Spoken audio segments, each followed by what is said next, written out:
In the city of San Antonio, there is a growing movement against the police. There is a movement that is quite active. It is growing in influence, and it is also very youthful.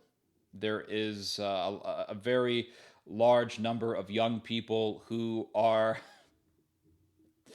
organizing an entire battle against the police department in the city of San Antonio. And just recently in San Antonio, there was a vote over Proposition B. Now, Proposition B is all about removing the police's right over collective bargaining. So every 5 years in the city of San Antonio, the police union has a negotiation with the city over their contract, the contract for the police. This contract involves very, very obviously important things like wages and medical benefits. And the police negotiate their contract with the city. This happens every 5 years. The far left, progressive, anti authority, anti police activists want to remove the police's right to negotiate their contract, the police union's right to negotiate the contract for officers. This means that the city, if something like Proposition B were to pass, this means that the city would have the right to dictate the terms of the contract without allowing for the police to have collective bargaining. Now, thankfully, Proposition B did not pass. It lost, and the result of the vote was 51-49. Now, yeah, it didn't win, it didn't get passed, but it didn't lose by a landslide. And that's really what makes this so disturbing. That's what makes this whole thing so scary. Really, I mean, in all honesty, it's creepy, it's scary, it's disturbing that so many people who voted in favor for removing the police's right to negotiate its contract. That's pretty radical. And it really does reflect an ongoing trend that is against authority. And this war is really manifesting itself in this movement against the police, this hatred for the police, this animosity and enmity towards the police. And really, ultimately, this is a war against authority. Because the people who want this sort of thing, these are anarchists, these are communists, these are the La Raza types, these are people who admire Che Guevara. They admire the Soviet Union. They admire people like Vladimir Lenin. These are evil, satanic, and dangerous people. And if you look at the types of organizations that supported Proposition B, they are all far left. They are all for Black Lives Matter. They are all against the police. All of them. And if you look at the people who were involved in organizing support for Proposition B, they're all very just hateful people. They just hate the police. People like James Dykeman and the rest of his ilk. These are just vitriolic people. And they're rebels. These are revolutionaries. And they are trying to really destroy the cohesiveness of the country. Because what gives the state legitimacy, what gives government legitimacy, what gives what really legitimizes the existence of the state is the state's monopoly over violence. The state's monopoly on violence is what legitimizes the existence of the state. If the state does not have monopoly over violence, then that state is non-existent. It's virtually non-existent. It becomes just a shell. And what would end up happening in such a situation is you would have different groups, different entities with their own private security forces vying for power and control. Because truly, what gives the state legitimacy is violence. Violence is important. Like, violence is a part of human existence. Without violence, we would be in a whole load of mess. But it has to be violence that is controlled and that is done for a justifiable purpose. Justifiable violence, violence that is justified, violence that is against evildoers, is what brings legitimacy to the state and is what maintains the moral integrity of the state. Because if the state starts killing innocent people, then that state no longer has moral integrity, and it has lost its legitimacy to the extent that people would then have the moral and God-given right to actually do a revolution. But we're not in such a situation. And what these people want to do is they want to nitpick every sort of situation, every sort of story that may be misconstrued as police misconduct or abuse in order to justify their own revolution. Because if we can get enough people to hate the police, then we can start a revolution. It really is that simple. If the state has no right to commit violence, if the state has no right to actually kill evildoers or to take out evildoers or to subdue evildoers, then evildoers would then have the empowerment, or they would have the motivation to commit themselves to violence and other evil acts. And because the state would be hesitant to impose law enforcement, to impose the enforcement of the law, those criminals would then just advance themselves.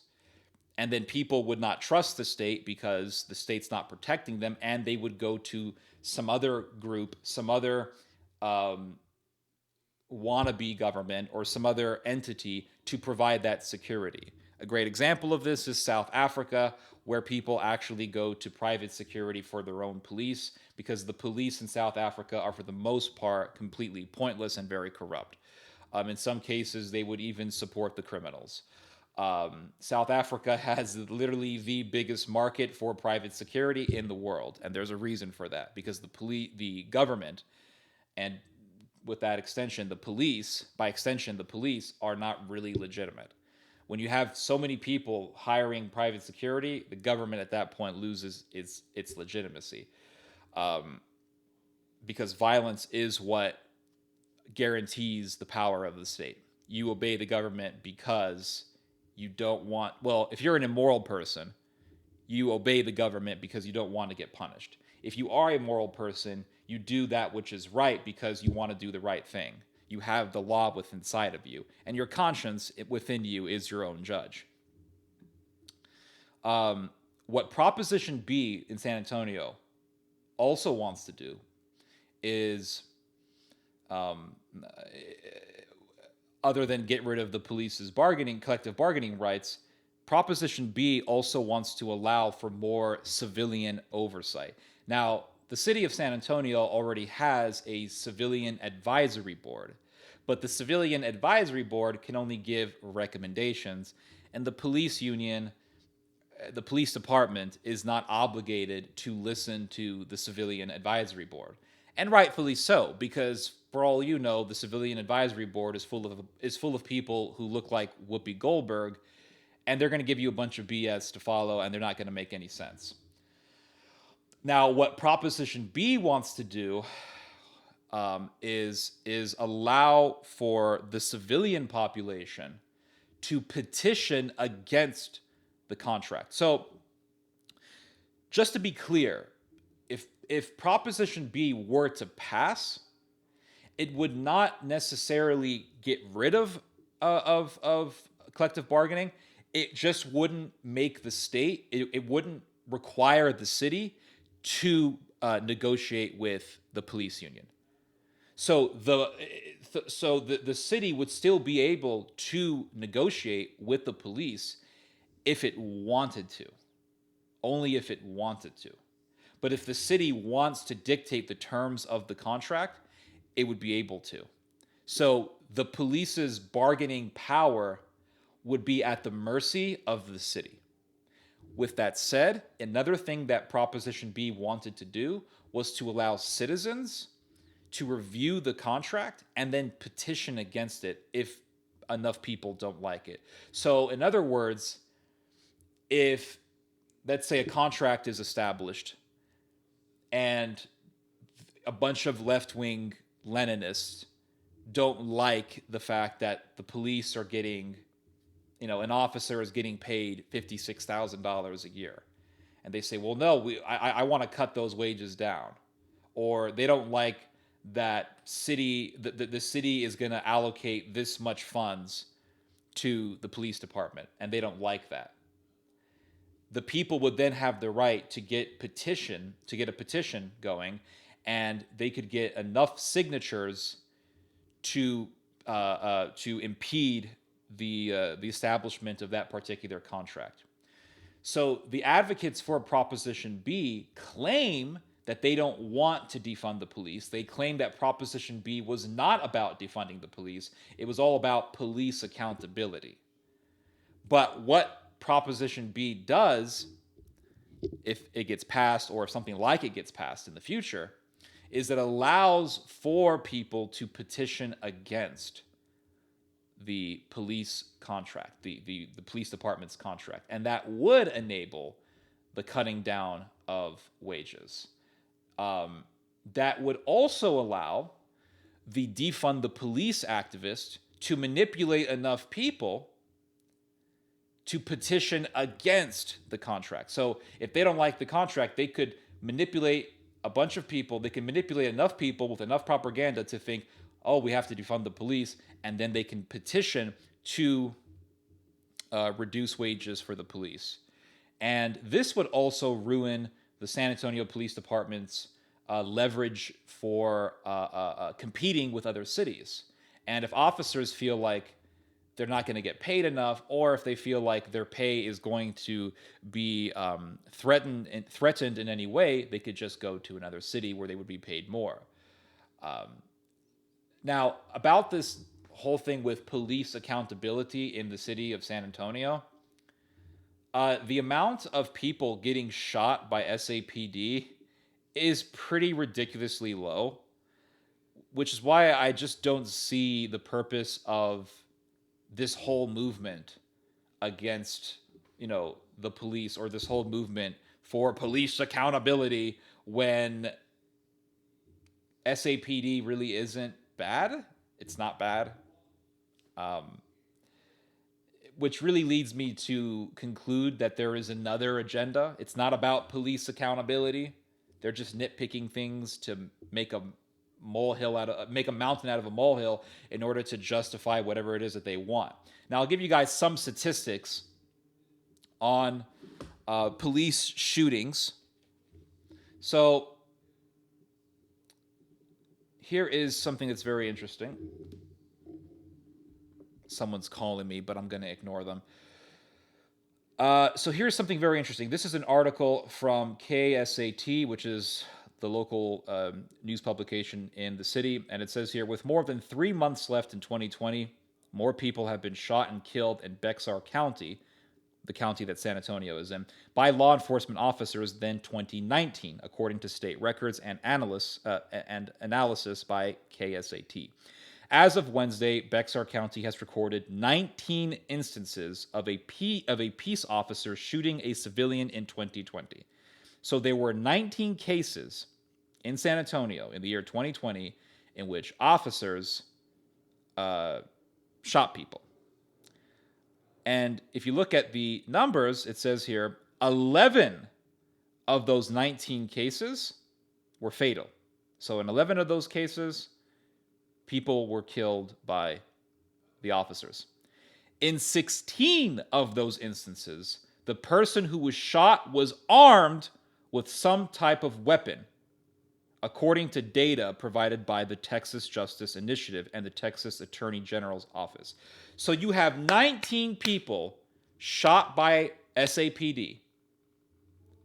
In 11 of those cases, people were killed by the cops. In 16 of the 19 cases, the person who was shot was armed with a weapon. And in the rest of the cases, there was something else going on where the officer felt threatened. 16 cases where officers shot at people and those people were armed. In other words, these were justified shootings. There is not a problem with corruption in SAPD. There is not. And there are these stories. Oh my God, it's so evil what these people do. It is so ridiculously dishonest and evil what these people do. They make a mountain out of a molehill to justify this entire movement that masquerades itself as just a movement for police accountability. We have to do police accountability. When the reality is that there isn't a problem with cops murdering people, innocent people in San Antonio. There isn't that problem in San Antonio. We don't have that. Generally speaking, America doesn't have that problem. We have the best cops in the world. And we're acting like we're living in freaking Brazil somewhere. We're acting as if we're living in Mexico, where cops are extremely corrupt. We're not living in Mexico. We're not living in South Africa, where the cops are completely useless and people have to rely on private security. We're talking about the United States. And what do? They pick stories that to justify their existence, to justify their whole propaganda war against the police. They pick stories and say, here's stories of cops doing misconduct, when the reality is that if you actually look at the stories, they're nothing like what they present them out to be. So for example, they like to point to this story that took place in San Antonio, the story of Daryl Zamalt. And they say, oh, Daryl Zamalt was murdered by the police. And they got these signs up on the street. And they had the picture of Daryl Zamalt. And they got Daryl Zamalt with the suit on. Like, oh, he was a responsible man. He was on his way to work, yo. And the cops just shot him. They make it into something like that.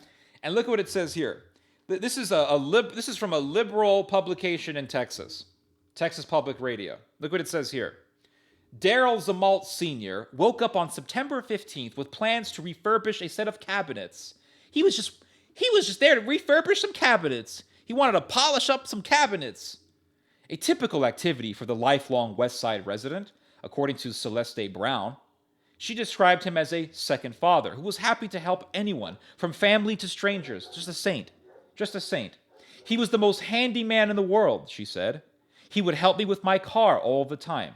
Before he could finish the project, a San Antonio police officer shot him in the back. It was an execution. The San Antonio Police Department claimed that Zamalt Sr. grabbed an officer's gun during an attempted arrest for outstanding warrants. So there was a reason why the cop shot him. He was trying to grab the weapon. He was dangerous. Cops have reasons for the things that they do, for the most part. Then they have another story. There's a story that happened here in San Antonio a number of years ago. Some guy with the last name Carlos got beaten up by the cops. His last name was Carlos. Mr. Carlos was an innocent bystander in his house. The cops were looking for a drug dealer. They busted open the wrong address.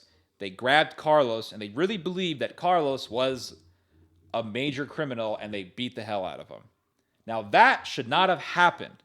But nonetheless, things like this do happen because human beings make mistakes.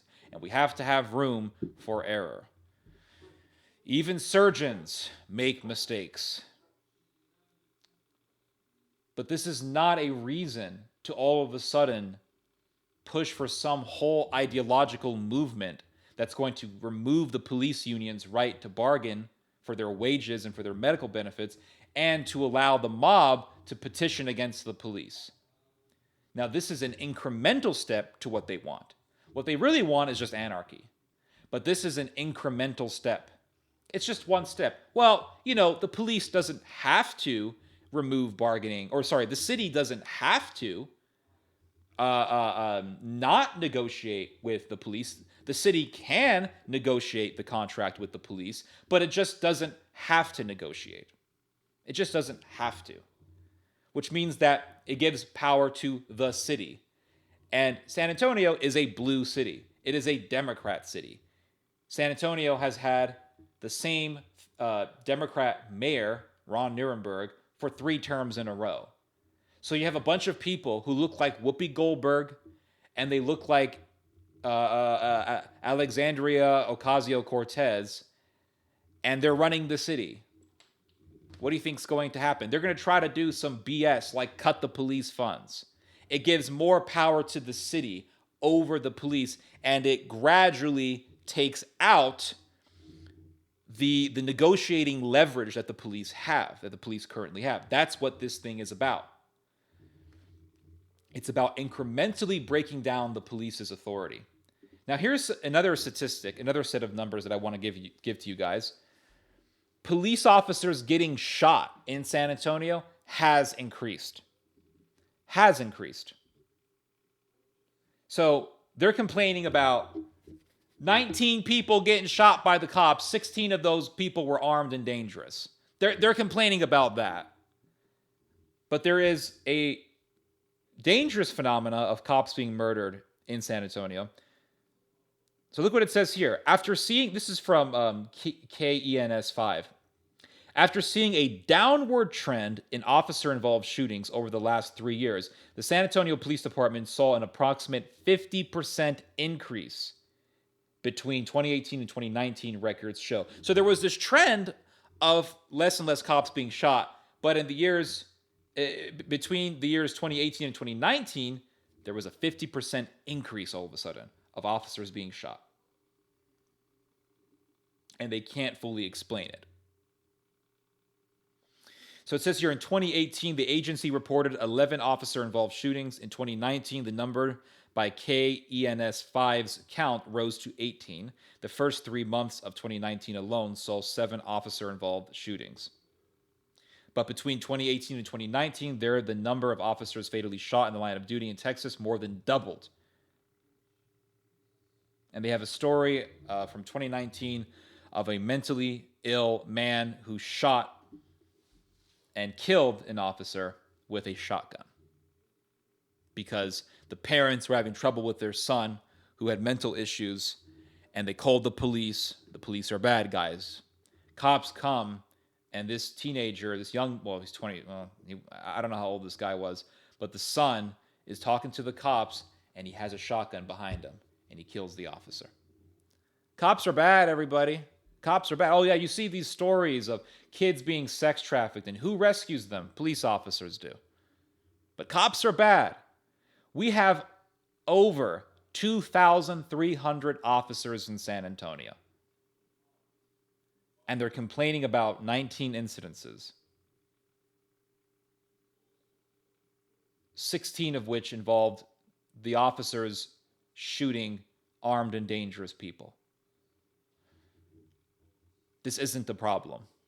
This isn't an issue. What we are currently seeing right now is a trend towards revolution. That is literally what we are witnessing. We are witnessing a trend towards revolution. That's what this is about. These people are leftists, they are progressives, and they are Marxists, and they have this fantasy of democratizing everything. Police has no authority. Everything must be democratized. Do you know what this reminds me of? This reminds me of Jean-Jacques Rousseau and the entire Enlightenment movement, which was about pushing this ideology of extreme democracy. The Catholic philosopher Augustin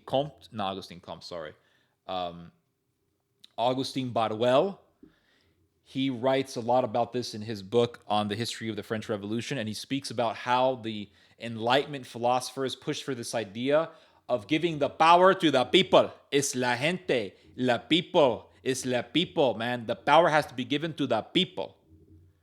And all of that is about destroying the power of whatever entities have authority currently.